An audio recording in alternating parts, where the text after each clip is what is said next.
Бала еді терең ойлап көрмеген, ойын ойнап қызық қуып терлеген, мектептегі сабақ тәртіп тым жақсы, сондықтан да жоқ кедергі көлденең. Бірақ оның көңілін бір ой бөледі, дейді өзі сол ой жолды бөгеді. Өз пайымы солай ғой бұл баланың, анасының бір көзі жоқ себебі.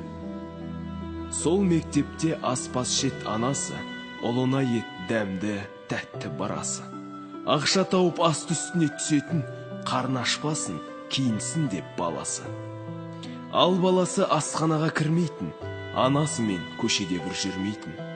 Ас беретін соқыр әйел анасы екендігін достар да білмейтін. Әрбір тәулік ашып жаңа парағын, бұл да басты сақтықпен әр қадамын. Кім біледі ғұмырын бұл жұмбақтың, қанша уақыт жұмбақ болып қаларын. Құпияны ашпаса кім біледі, байғұс ана мейірімде жүрегі, баласының талабы мен талантын білейін деп сабағына кіреді. Жаутаңдатып жалғыз ғана жанарын, рұқсат па амансың ба қарағым, білейін деп келіп едім сабағың, анасы едім мына отырған баланың. Деген кезде балалар ғой ешкімді ренжітпеген, елемеген еш мұңды. Анасының бір көзі жоқ қызығай, деген сұмдық суық мысқыл естілді. Баласының кетті түсіп қабағы, анасына айуан көзбен қарады. Ыза буып сал есікті сарт ұрып, шығып кетті бетке ұстап даланы. Келді үйіне уақыт асқан ақшамнан, назын айтты назалы үнмен басталған.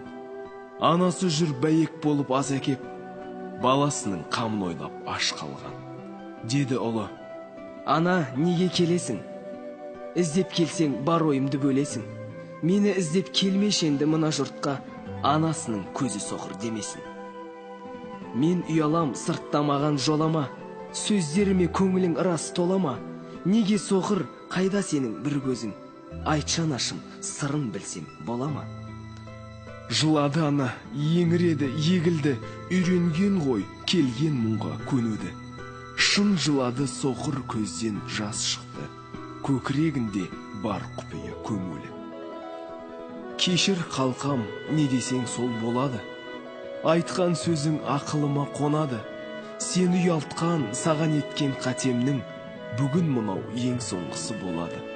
Иә, дәл солай болды сол жер соңғысы, екінші рет бармады онда ол кісі. Сыртынан ақ тілеуімді тілейін, осы болар істердің ең оңдысы. Баласының тілегі осы қалаған, жеке жүрсе бақытты өзін санаған, деп ой түйді. Құтылар ем шешемнен, оқу бітсем, келмей қойсам қаладан. Солай жүріп бітірді оқу балада, бұрынғыдан бетер суық анаға. Оқимын деп ары қарай жиналып, тартып кетті шетел асып қалаға. Айтқандай-ақ ол анасын ұмытты, жұмыс тапты, маман болды білікті. Әйел алды, бала сүйді, анасын есіне алмай ойсыз қамсыз жүріпті. Күз сезімдерді сілкіп жауын жауып тұр, жігіт үйі сән салтанат тамып тұр. Құлақ салды әйелі де өзі де, есіктерін біреу келіп қағып тұр. Кім болды деп есік қаққан жаңағы, бәрі бірге есікті ашып қарады. Әйелі де баласы да қорықты, іздеп кепті соқыр ана баяғы. Жігіт жеке шықты дағы далаға, жақындады жалғыз көзді анаға.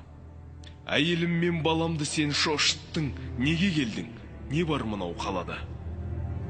Саған келдім, демеймін бұған өкінем, хабарласпай тым алысқа кетіп ең, үйленіпсің, балаң бар деп естідім, сүйейінші немеремнің бетінен.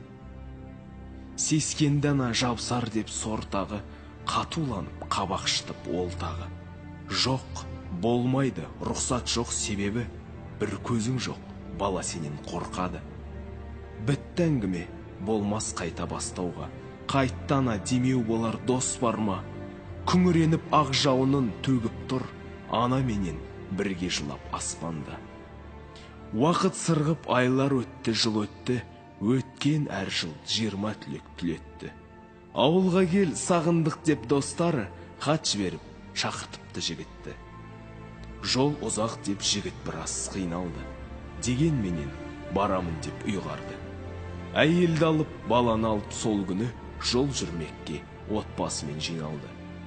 Келді ауылға, мауқын басты тарады. Жігіт ойы басқа арнаға ауады. Балалықты еске алсам деп жаяулап, өзі тұрған ескі үйге барады. Үйден шықты егде әйел. Сен келдің бе, өзгермепсің, таныдым. Анаң қайтқан, қалдырып еді аманат. Мен ашпадым, оқу өзің жарығым. Берді қағаз 4 бұрыштап бүктеген, деді жігіт. Түсінбедім түкке мен. Ашып көріп оқимын деп оңаша, кетті оңаша, барау хабар күтпеген.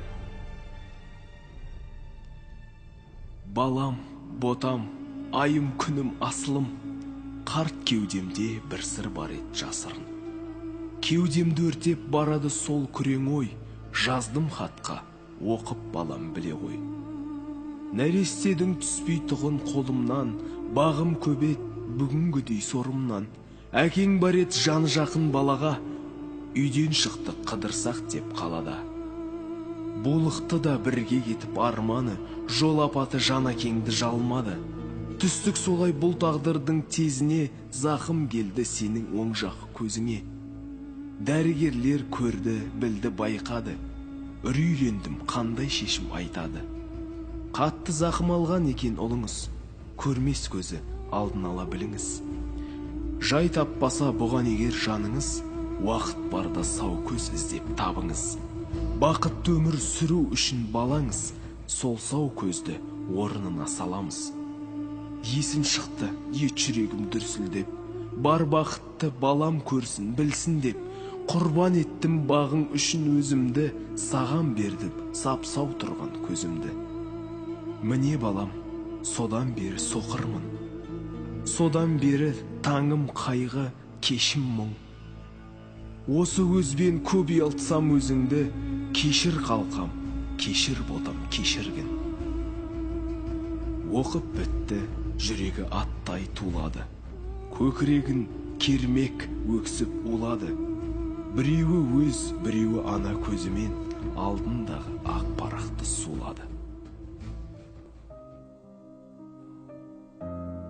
Бауырлар, біздерге бұл мысалдың берері көп. Дәл сондай әрбір істің себебі көп. Себебін білмей қате қадам басып, отырма бармақ тістеп, не дедім деп. Атана разылығын тапсақ Алла, айтыпты жәннаттан жай беремін деп. Тірлікте таппаған соң көңілдерін, өлген соң жылаудың да керегі жоқ.